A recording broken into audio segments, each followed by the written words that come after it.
Echo of Soul decides to come out of the dark with a brand new update. Blade and Soul prepares for its next major update focused around some quality of life improvements. Tree of Savior previews its highly awaited Rank 8 class update, and this incredible shrinking Warframe packs a really big punch.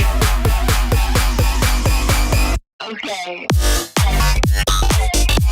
What's happening, guys? James Blonde here with your weekly recap for gaming news and announcements for the week ending August 22nd, 2016. There's a decent amount of MMORPG news this past week, starting with a significant update for Echo of Soul called Wrath of the Goddess Episode 2.5. This content update expands the game's story even further, bringing in 3 new dungeons, a 50-level challenge dungeon of ever-increasing difficulty called Doomspire Keep, the Moon Festival World event, and the start of a brand new PvP season. It's definitely targeted towards the dedicated players, but I suppose it's nice to see a medium-sized update after all of this time.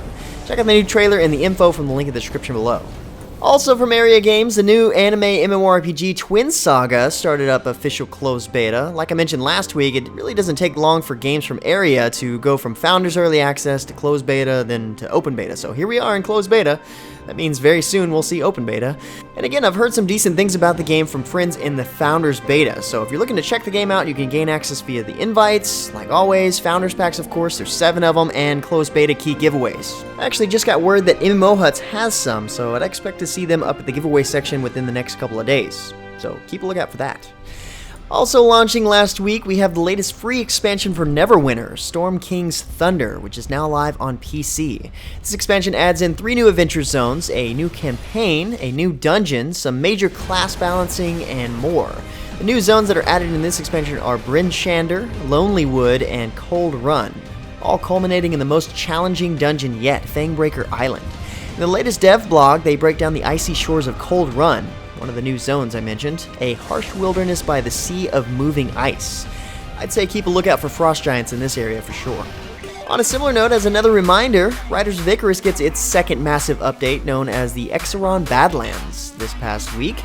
I've mentioned it in past recaps, so I won't really go into too much detail, but the update brings in the chaotic new Exarahn Badlands region with challenging new mounts to collect like Nightmare and the Profane Apocalypse, which still sounds really cool. Those are the rare ones, of course.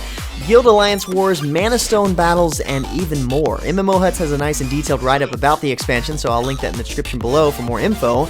You're definitely going to want to check that out. More MMORPG news, WildStar welcomed its latest major update this past week called Redmoon Rising.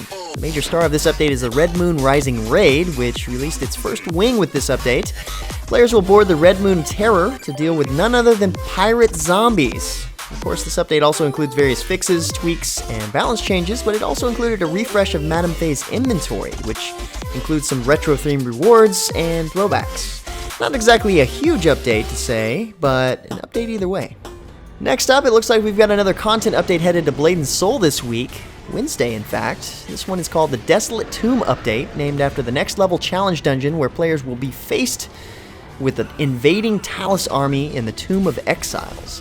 Also with this update are numerous quality of life improvements, which the update focuses on heavily, including Whirlwind Valley changes, weapon evolution discounts, and the new DPS meter that allows you to see your output and the output of your party members so you can scream at them for not pulling their own weight in a fight.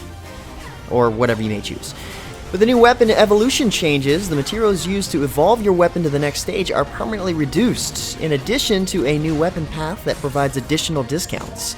On the PvP side of things, they've introduced weekly and seasonal rewards for the 3v3 tag match and 6v6 Whirlwind Valley.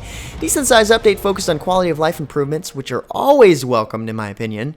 Expect to see this update live on the 24th. Tree of Savior also sees a new update announced at Gamescom recently. This one is set to introduce the long-awaited Rank 8 classes. Aiming to release sometime late September, the Rank 8 update will introduce 24 new classes in total, 8 of which are entirely new classes with original concepts behind them, according to the official post. The level cap for your character and companion will be raised to 330 now, and what's more is there will be more than 30 new areas to explore, all with new themes and environments, like the ones shown in the new trailer you see here. Likewise, you'll also see the 3 new field boss monsters that will be added in as well.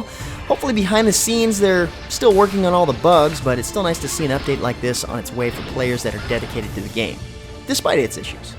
Also from Gamescom, we get teased with an epic new trailer for Lost Ark as it heads into closed beta in Korea. Not really a whole lot of news here, but it sure is awesome to look at. The trailer is 8 minutes long, so it's definitely worth checking out, unless, of course, it'll make you kind of sad to know that the West is probably not going to see this game for a couple more years. Damn you, Gamescom, and showing us some awesome Korean stuff that we can't play until years later. Oh, wait. I kind of just did that to you guys. Oops. My bad, guys. Well, moving on, touching back on the new Path of Exile expansion, this past week we saw a new video revealing the new Vault map as part of the major features in the Atlas of Worlds expansion and version 2.4.0. The Atlas of Worlds expansion increases the pool of in-game maps available by almost 50%, and the Vault map you see here is one of 30 different maps that'll be available. Like I mentioned last week, this expansion is going to offer quite a lot to veteran players. Expect to see this map and plenty more like it when the expansion launches September 2nd. Keeping up with the Shear Madness Evolve updates, this past week we get a new map and new character variation for Abe. The latest map variant is called Overpowered, and it's a variation of the weather control map that has become home to countless elite wildlife soaking up the sun.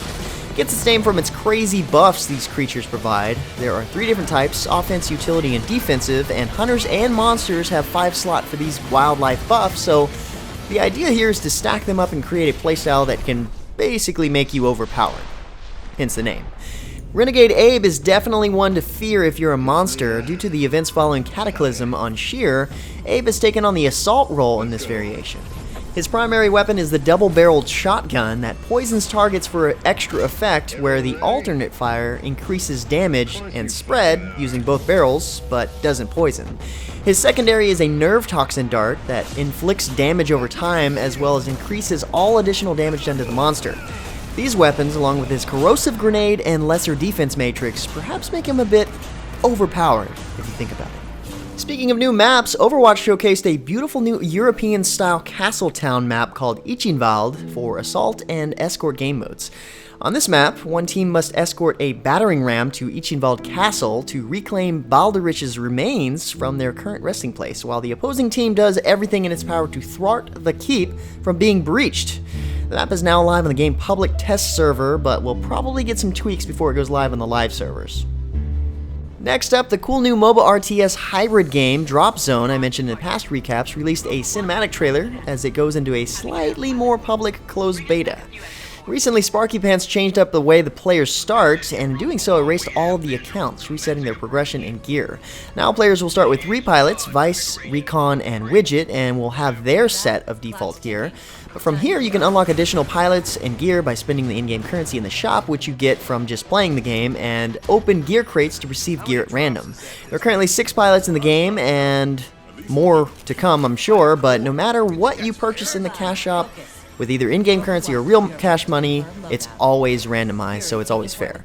Sign up their website for a chance to get into the beta. It's definitely worth a shot if you're an RTS fan. I actually played this game for a little bit, and like I said, it's more RTS than MOBA, that's for sure. But speaking of MOBAs, Paragon is moving along nicely in its free open beta-like state.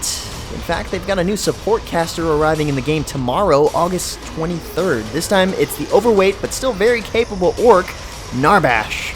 The trailer itself is great as always. Narbash is an excellent drummer, so much so that it's exactly how he supports his allies in battle. And instead of dropping the drumsticks after his sick solo, he throws them straight at the enemy's face, where they tend to explode on impact. This is just more proof that they won't release a character in Paragon that isn't satisfying to play as.